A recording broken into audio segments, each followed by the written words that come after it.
Tuan, pesan yang aku bawa.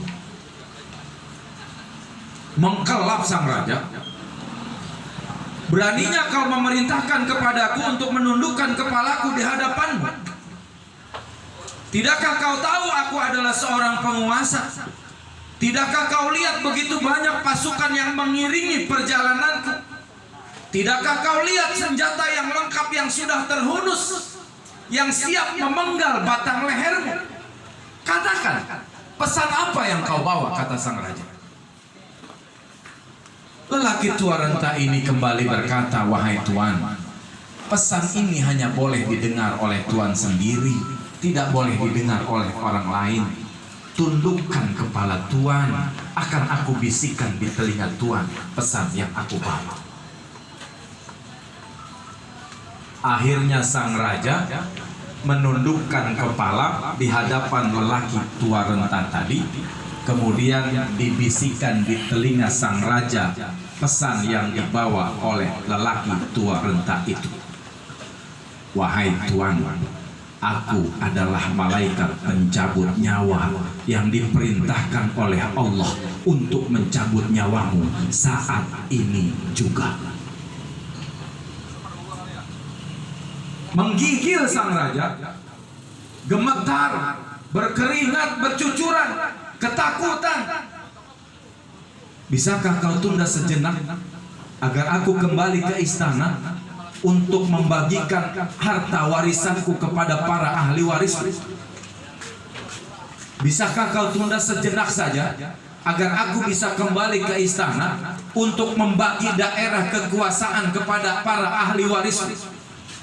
Tidak jawabannya, karena Allah memerintahkan kepadaku untuk mencabut nyawamu saat ini juga. Maka pada saat itu nyawa sang raja dicabut oleh malaikat Israel yang menyerupai lelaki tua renta tadi, bagaikan kayu yang terjatuh dari atas punggung kuda tanpa berdaya sedikit pun. Inna lillahi wa inna ilaihi raji'un.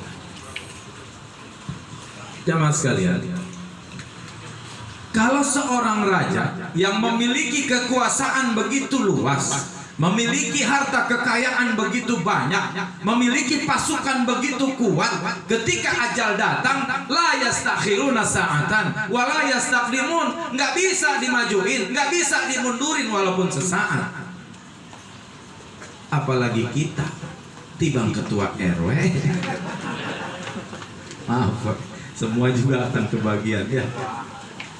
Apalagi hansip ya.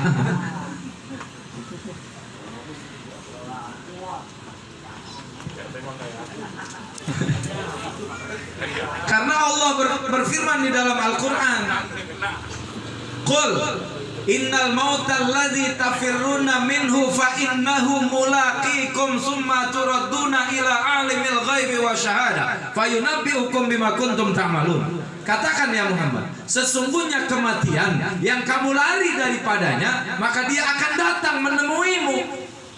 Summa turaduna ila alimil ghaibi wa syahada, kemudian engkau akan dikembalikan kepada Allah yang maha mengetahui yang gaib dan yang nyata. Fayunabbiukum bima kuntum ta'malun, dan Allah akan memberitakan kepadamu tentang apa yang sudah kamu kerjakan di dunia.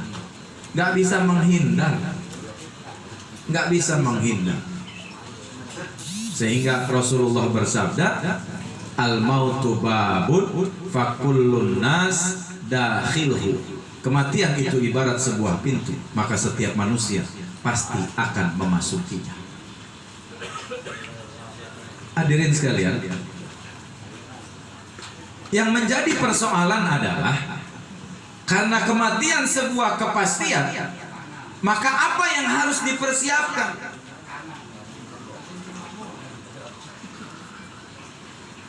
Kalau almarhum Haji Yahya bin Haji Samindum, walaupun saya tidak begitu kenal dekat dengan beliau, tapi sekilas saya pernah bertemu dan beberapa kali berbicara.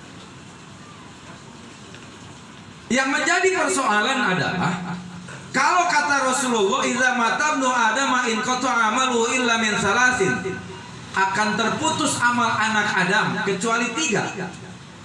Shadaqatin jariyah au ilmin yuntafa'u bihi au waladin sholihin yad'u. Sedekah jariyah, amal yang kita lakukan yang kemudian berkelanjutan pahalanya, au ilmin yuntafa'u bihi, atau ilmu yang kita sampaikan yang kemudian diamalkan terus-menerus oleh generasi penerusnya, au waladin sholihin yad'u, atau anak yang soleh yang selalu mendoakan ibu bapaknya. Kalau almarhum, tiga-tiganya udah dapat. Kenapa saya katakan demikian? Kita semua kenal, kita semua tahu bagaimana sepak terjang beliau. Jamaah sekalian, satu ketika Syekh Abdul Qadir Al-Jailani pernah khutbah, begitu singkat khutbahnya.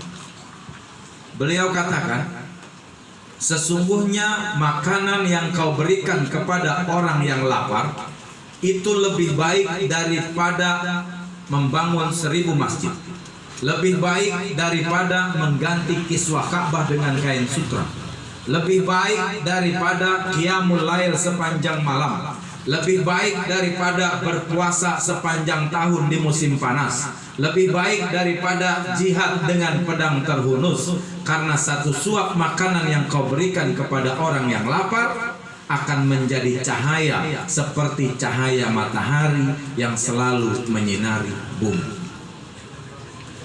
Artinya apa?